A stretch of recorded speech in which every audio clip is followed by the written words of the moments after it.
कर्नाटक से शुरू हुआ हिजाब विवाद अब कई राज्यों से होता हुआ यूपी तक पहुंच गया है। मामला यूपी के जौनपुर का है, जहां के तिलकधारी कॉलेज में पढ़ने वाली छात्रा ने आरोप लगाया कि हिजाब पहनने की वजह से टीचर ने उसे क्लास से बाहर निकाल दिया। कॉलेज के प्रिंसिपल के मुताबिक उनके पास ऐसी कोई शिकायत नहीं आई है। अगर शिकायत आती है तो वो मामले की जांच करवाएंगे। मैं हमेशा की तरह क्लास में हिजाब लगा कर गई, जिससे सर आते ही मुझसे पूछे कि ये तुम क्या लगाई हो। हमने कहा कि हमने हिजाब लगाया हुआ है। उन्होंने कहा इस टाइम जो कर्नाटक में हो रहा है गर्ल्स मुस्लिम महिलाओं के साथ बहुत अच्छा हो रहा है, उस तरह का नियम अपने यूपी में भी लागू होना चाहिए। चूँकि मामला मीडिया के माध्यम से संज्ञान में आया है तो मैं इसकी जांच करवाता हूँ और मैंने छात्रा को और छात्रा के पिता को और संबंधित व्यक्ति को बुलवाया है और देखता हूँ पूरे प्रकरण की जांच करता हूँ, फिर आगे जो उचित होगा वो कार्रवाई की जाएगी। तो हिजाब विवाद सुप्रीम कोर्ट पहुंच गया। हालांकि सुप्रीम कोर्ट ने यह बोल दिया कि वो पहले यह देखेगी कि कर्नाटक हाई कोर्ट से इस मामले में अंतरिम राहत मिलती है या नहीं। इस मामले पर थोड़ी देर बाद हाई कोर्ट में भी बहस हुई, जहां से हिजाब विवाद पर फिलहाल कोई राहत नहीं मिली। कर्नाटक के हिजाब विवाद पर वहां के कई शहरों में प्रदर्शन हुआ था और धीरे धीरे प्रदर्शन की आग देश के दूसरे हिस्सों में भी पहुंच गई। दिल्ली में कर्नाटक भवन के सामने लेफ्ट के छात्र संगठन आयसा के छात्र जुटे, जहां उनकी पुलिस से धक्का मुक्की हुई, जिसके बाद पुलिस ने सख्ती करने की ठानी और उन्हें हिरासत में लेना शुरू कर दिया। आयसा के तमाम छात्र प्रदर्शन कर रहे थे हिजाब पूरी कंट्रोवर्सी को लेकर। जो तमाम छात्र हैं उन्हें पकड़ के बसों के अंदर ढकेल रही है। ये छात्र हिजाब विवाद पर मुस्लिम समुदाय की महिलाओं के समर्थन में इकट्ठा हुए, लेकिन उनका प्रदर्शन शुरू नहीं हो पाया और पुलिस ने उन्हें रोक दिया। हालांकि उन्होंने कोशिश की कि प्रदर्शन शुरू हो जाए, लेकिन उससे पहले ही पुलिस वालों ने सख्ती का डंडा चलाया और प्रदर्शनकारियों को डीटीसी की बसों में ठूंसना शुरू कर दिया। खींचतान के बीच एक लड़की ने पुलिस पर बदसलूकी का आरोप लगा दिया। मेरे कपड़े उतारने की कोशिश कर रही है दिल्ली पुलिस। कर्नाटक के हिजाब विवाद पर एक दिन पहले भी देश के कई हिस्सों में प्रदर्शन हुआ था, जिनमें महाराष्ट्र के कुछ जिले भी शामिल हैं। वहां के बीड में तो हिजाब के समर्थन में पहले हिजाब फिर किताब नाम की मुहिम तक शुरू हो गई और जगह जगह इस मुहिम के समर्थन में पोस्टर लगा दिए गए, जिन पर बड़े बड़े अक्षरों में स्लोगन लिखा दिखा, पहले हिजाब फिर किताब। हम कोई बात करना नहीं चाहते, हम सिर्फ हमारा राइट मोहब्बत से कायदे के चौकट में डॉक्टर बाबा साहेब अम्बेडकर के संविधान से माध्यम से हम मांगना चाहते हैं। कर्नाटक का हिजाब विवाद अदालत में है और राज्य सरकार को फैसले का इंतजार है। इस बीच हिजाब विवाद पर सियासी पार्टियों के बयान भी लगातार आते रहे। यूपी के सहारनपुर में चुनावी सभा के दौरान प्रधानमंत्री ने भी मुस्लिम समुदाय की महिलाओं के अधिकारों की बात की और आरोप लगाया कि विरोधी उन्हें भड़का रहे हैं। सहारनपुर की रैली में पीएम ने हिजाब विवाद के बारे में तो कुछ नहीं बोला, लेकिन इशारों में यह जरूर कह दिया कि विपक्ष मुस्लिम समुदाय की महिलाओं को बीजेपी के खिलाफ करने की कोशिश कर रहा है। वो लोग मुस्लिम बहनों को बरगला रहे हैं ताकि मुस्लिम बेटियों का जीवन हमेशा पीछे ही रहे। यही नहीं, पीएम ने विरोधियों पर तंज कसा कि जब मुस्लिम समुदाय की महिलाएं उनकी तारीफ करती हैं तो वो परेशान हो जाते हैं।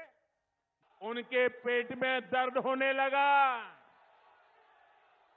मोदी की तारीफ में मुस्लिम बहनों के बयान, उनके वीडियो देखकर इन ठेकेदारों को लगा कि इन बेटियों को रोकना होगा। हिजाब विवाद पर कांग्रेस लगातार बीजेपी पर हमले कर रही है। इन हमलों के बीच प्रधानमंत्री ने पहली बार मुस्लिम समुदाय की महिलाओं पर बात की।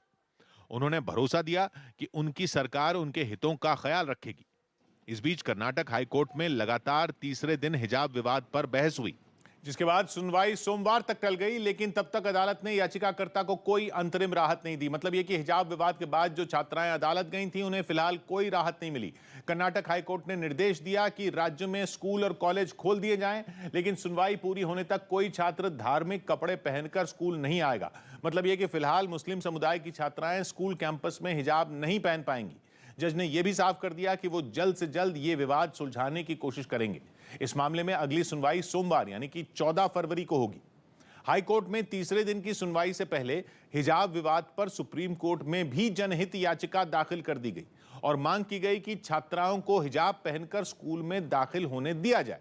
लेकिन सुप्रीम कोर्ट ने दो टूक बोल दिया कि यह मामला कर्नाटक हाई कोर्ट में है और अदालत ये देखना चाहती है कि वहां से कोई अंतरिम राहत मिलती है या नहीं, क्योंकि इसी आधार पर वो ये फैसला करेगी कि सुप्रीम कोर्ट में इस मामले पर सुनवाई कब होगी। इस मामले पर कांग्रेस नेता और वकील कपिल सिब्बल ने सुप्रीम कोर्ट में दलील दी कि परीक्षा शुरू होने में कम समय बचा है और स्कूल बंद कर दिए गए। यही नहीं, उन्होंने कोर्ट में कहा कि छात्राओं पर पत्थर फेंके जा रहे हैं, ये मामला दूसरे राज्यों में भी फैल रहा है, इसलिए सुप्रीम कोर्ट जल्द इस मामले पर सुनवाई करे। इसके अलावा उन्होंने मांग की कि छात्राओं को हिजाब पहनकर स्कूल जाने की इजाजत मिले, लेकिन सुप्रीम कोर्ट ने हाई कोर्ट की सुनवाई का इंतजार करने का फैसला किया। इन सबके बीच केंद्रीय मंत्री नितिन गडकरी ने हिजाब से जुड़े विवाद को समाज के लिए गलत बताया। The small incidents are not good for the society. We have to think in a wider interest.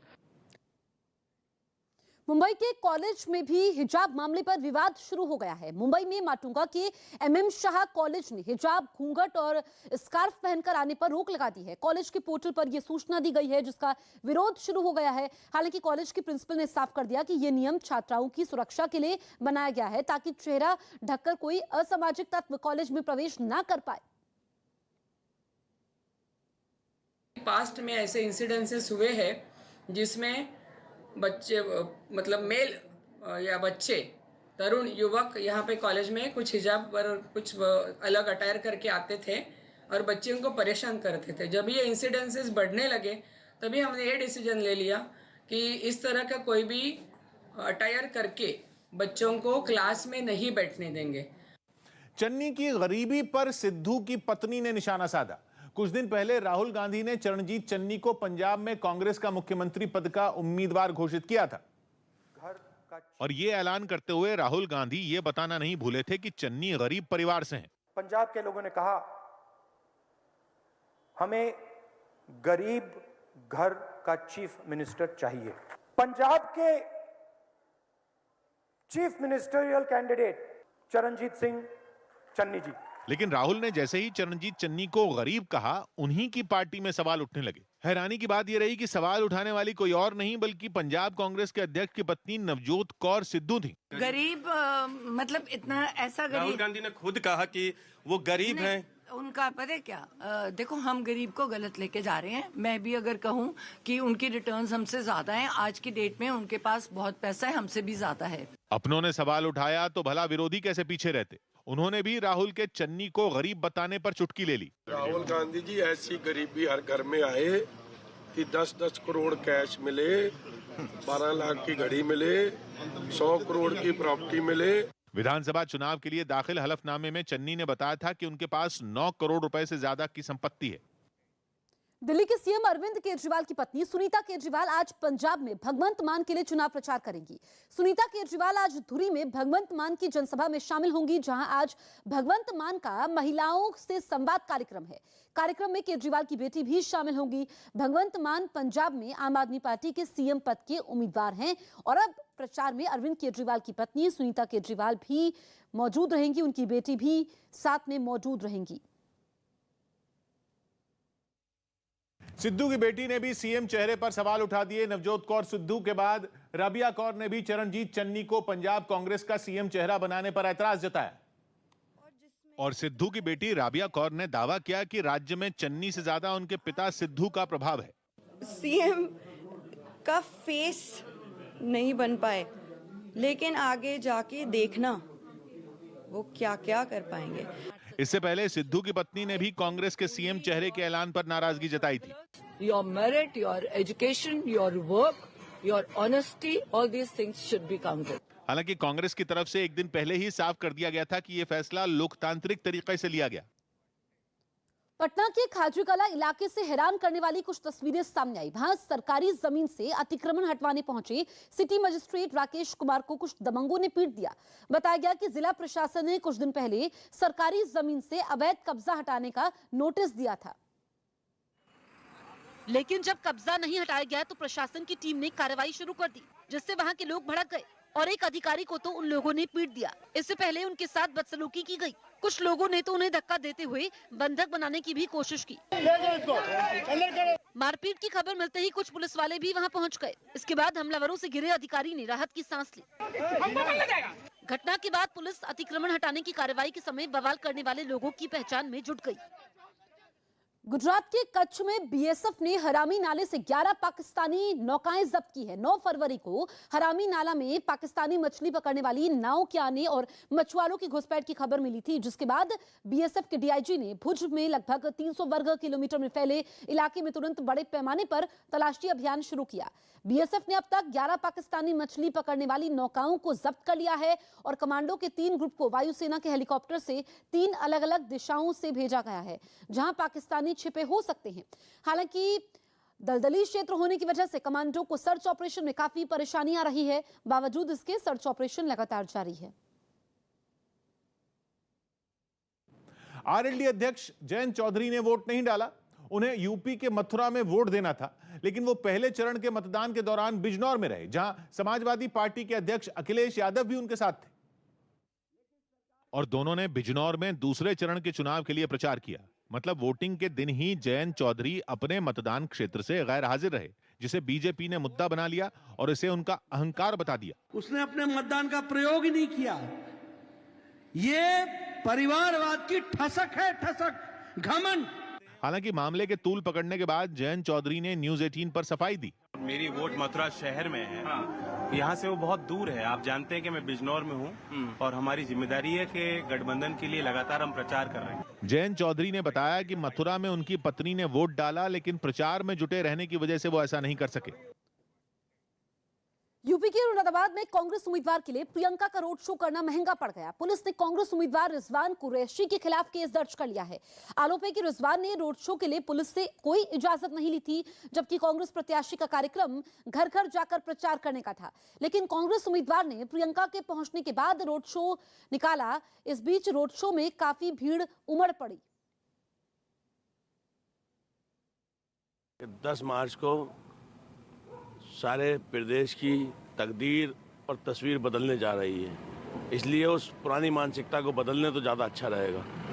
क्योंकि मैं ये कहना चाहूँगा उनकी एफआईआर के लिए, अभी पिछले दिनों चुनाव के दौरान में दिनेश शर्मा जी उप मुख्यमंत्री आए थे, उनका आपने जनसंपर्क भी देखा था। अभी मेरठ में अमित शाह जी आए थे, उनका जनसंपर्क भी देखा था। उन पर एफआईआर क्यों नहीं की गई? ये आज जो शहर विधानसभा है उसमें जो कांग्रेस के प्रत्याशी हैं श्री रिजवान, उनके द्वारा एक जनसंपर्क की अनुमति ली गई थी, लेकिन उस दौरान जब देखा गया उसको तो उनके द्वारा एक रोड शो जैसा माहौल वहाँ बन गया। काफ़ी संख्या में लोग उनके साथ थे और गाड़ी के ऊपर प्रत्याशी अपने स्टार प्रचारक के साथ में थे उस पर। तो इस संबंध में जो सेक्टर मजिस्ट्रेट वहाँ होते हैं उनकी ओर से थाना मोगलपुरा में एक तहरीर दी गई है, जिस पर अभियोग पंजीकृत किया जा रहा है। पीएम के वार पर अखिलेश यादव ने जवाब दिया। इन्होंने एक इंटरव्यू में अखिलेश यादव और जयंत चौधरी की जोड़ी पर निशाना साधते हुए एक पुराने बयान का जिक्र किया था और इसी बयान पर बिजनौर में चुनाव प्रचार कर रहे अखिलेश यादव से सवाल पूछा गया, जिसके जवाब में उन्होंने पुरानी बातें भूलने की बात कही। पुरानी बातें नहीं उखाड़नी चाहिए। पुरानी बात इतनी पुरानी है, उसके बाद 2-3 चुनाव हो चुके हैं, इसलिए पुरानी बात भूलनी चाहिए। एक दिन पहले प्रधानमंत्री ने एक इंटरव्यू के दौरान एक पुराने बयान को याद करते हुए यूपी के 2 लड़के कहते हुए वार किया था। इतना अहंकार था कि उन्होंने गुजरात के 2 गधे ये शब्द प्रयोग किया था और उत्तर प्रदेश की जनता ने उनको हिसाब दिखा दिया। इसी इंटरव्यू में पीएम ने यह बात भी कही कि इस बार भी यूपी में 2 लड़कों यानी अखिलेश जयंत की जोड़ी कामयाब नहीं होगी। एक लड़के ने अस्पताल में घुसकर एक नर्स की गोली मारकर हत्या कर दी। मध्य प्रदेश के भिंड के जिला अस्पताल में एक तरफा प्यार में पागल एक सिरफिरे लड़के ने आईसीयू वार्ड में घुसकर एक नर्स की गोली मारकर उसकी हत्या कर दी और बाद में खुद ही थाने में पहुंचकर सरेंडर कर दिया। केरल की कोची में नेवी ने समुद्र में डूब रहे एक आदमी को सही सलामत बचा लिया। कोलकाता में नगर निकाय चुनाव के समय हिंसा के विरोध में भारतीय जनता युवा मोर्चा के कार्यकर्ताओं ने राज्य चुनाव आयोग के दफ्तर के सामने विरोध प्रदर्शन किया। हरियाणा के टीचर भर्ती घोटाले में 10 साल की सजा काटने वाले पूर्व सांसद अजय सिंह चौटाला दिल्ली की तिहाड़ जेल से रिहा हो गए। कुछ दिन पहले दिल की सर्जरी करवाने वाले कॉमेडियन सुनील ग्रोवर ने ट्वीट करके बताया कि अब वो पहले से ठीक हो चुके हैं। साथ ही उन्होंने दुआओं के लिए अपने फैंस का भी आभार जताया। 10 फरवरी के दिन यूपी के पहले चरण में 11 जिलों की 58 सीटों पर 60.17% वोट डाले गए। यूपी में समाजवादी पार्टी के नेता के खेत से एक लड़की का शव मिला और उन्नाव के जिस खेत से शव बरामद हुआ वो समाजवादी सरकार में राज्य मंत्री रहे फतेह बहादुर सिंह का है और उनके बेटे रजोल सिंह पर लड़की की हत्या का आरोप है जो इस वक्त जेल में बंद है। और उसी की निशानदेही पर पुलिस ने 2 महीने से लापता लड़की का शव उसके ही खेत से बरामद कर लिया। खेत से लड़की का शव मिलने से पूरे इलाके में कोहराम मच गया। घर वालों पर तो जैसे पहाड़ ही टूट पड़ा। लड़की की मौत की खबर सुनते ही घर वाले दहाड़े मारकर रोने लगे।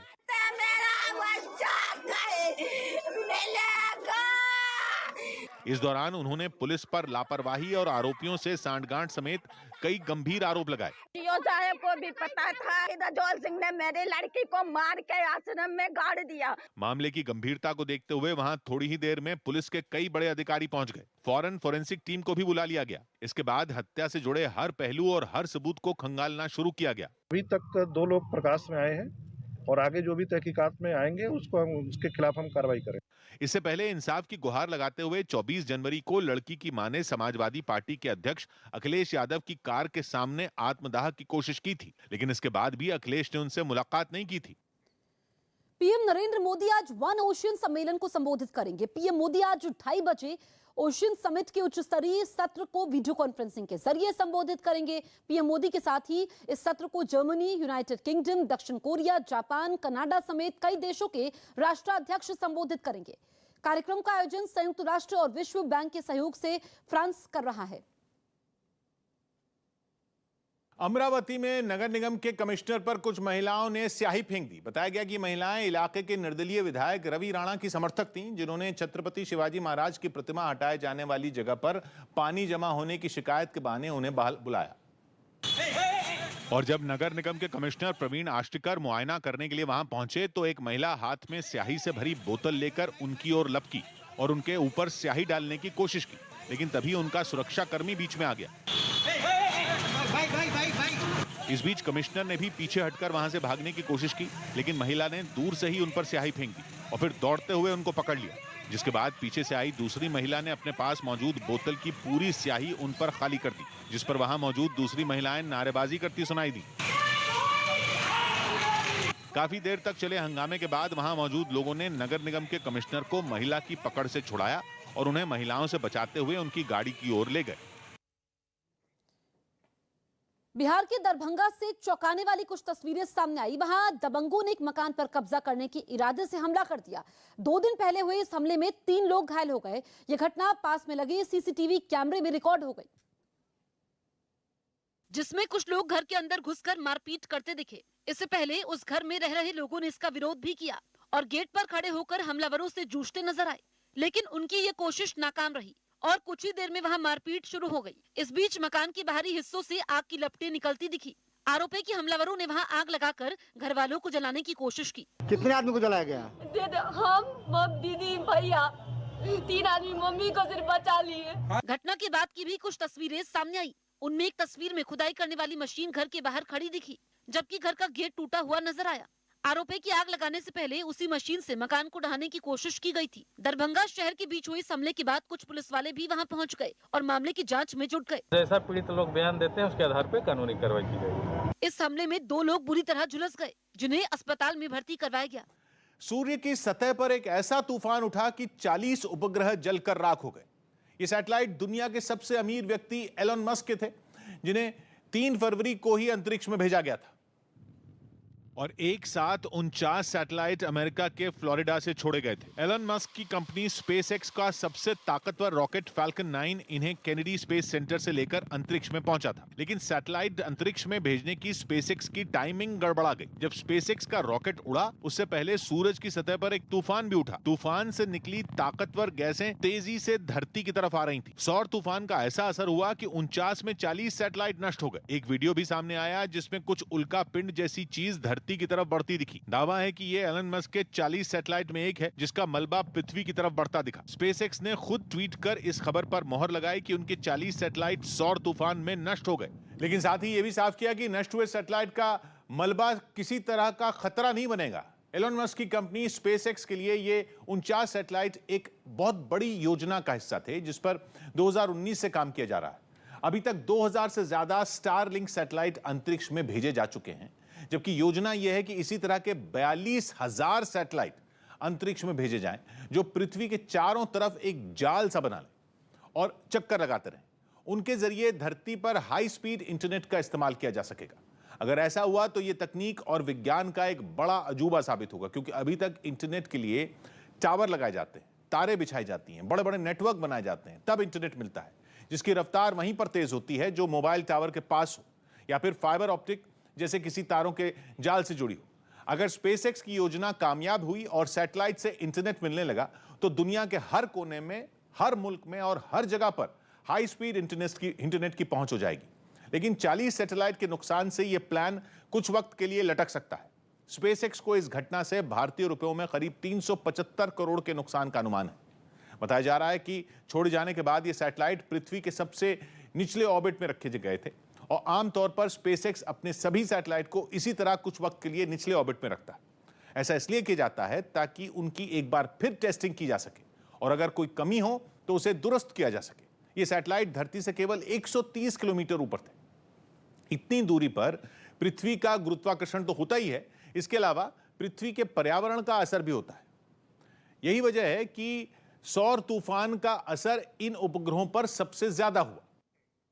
राजस्थान में नाबालिग के गैंगरेप का एक और मामला सामने आया है।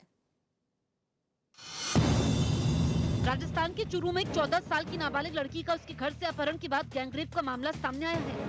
आरोप बाइक सवार 2 लड़कों पर लगा है, जो घटना के बाद से फरार चल रहे हैं।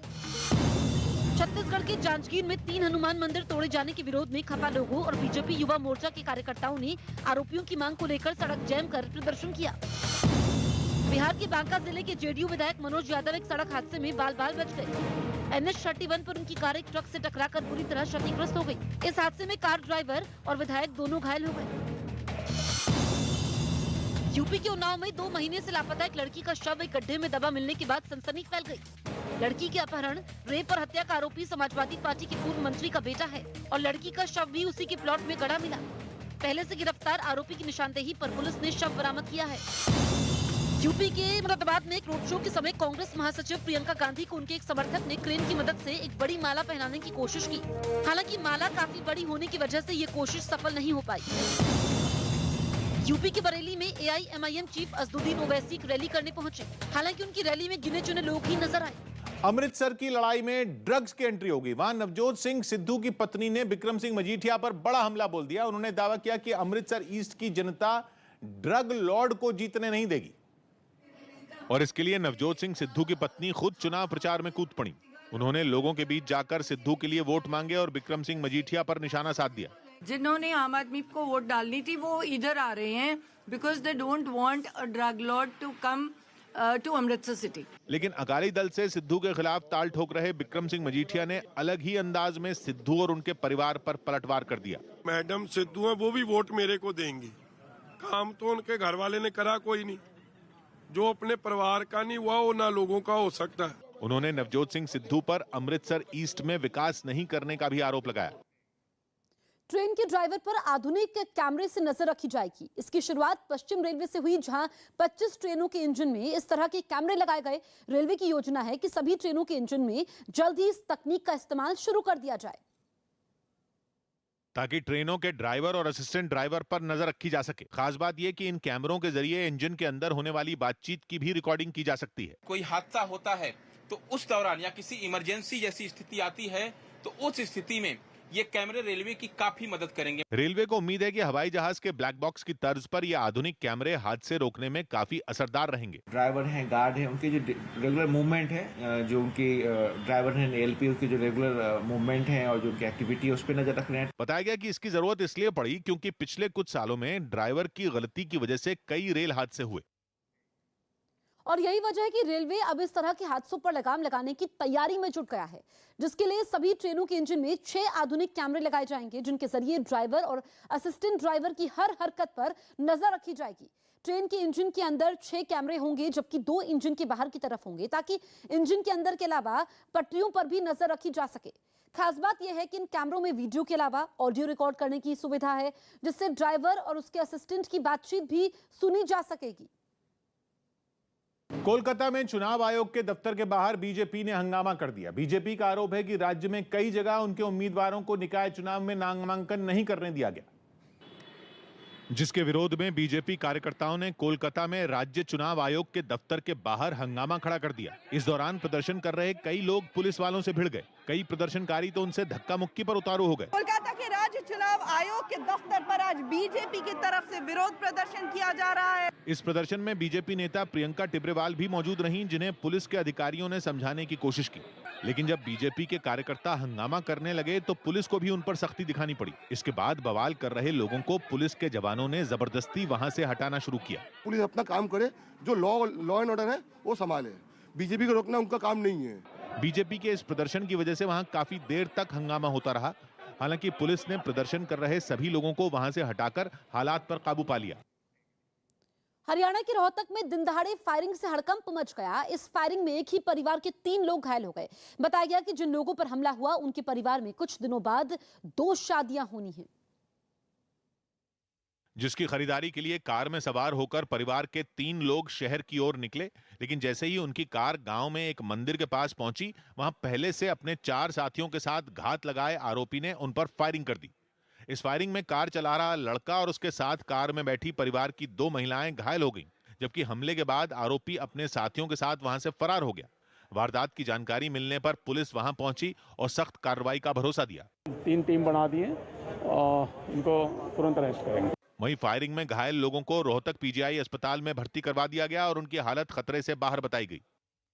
सुप्रीम कोर्ट ने विजय माल्या को आखिरी मौका दिया। भगोड़े शराब कारोबारी विजय माल्या को अवमानना केस में अपना पक्ष रखने के लिए यह आखिरी मौका दिया गया और 2 हफ्ते के अंदर कोर्ट में पेश होने को कहा गया। कोर्ट की अवमानना के केस में सुप्रीम कोर्ट विजय माल्या को दोषी करार दे चुकी है।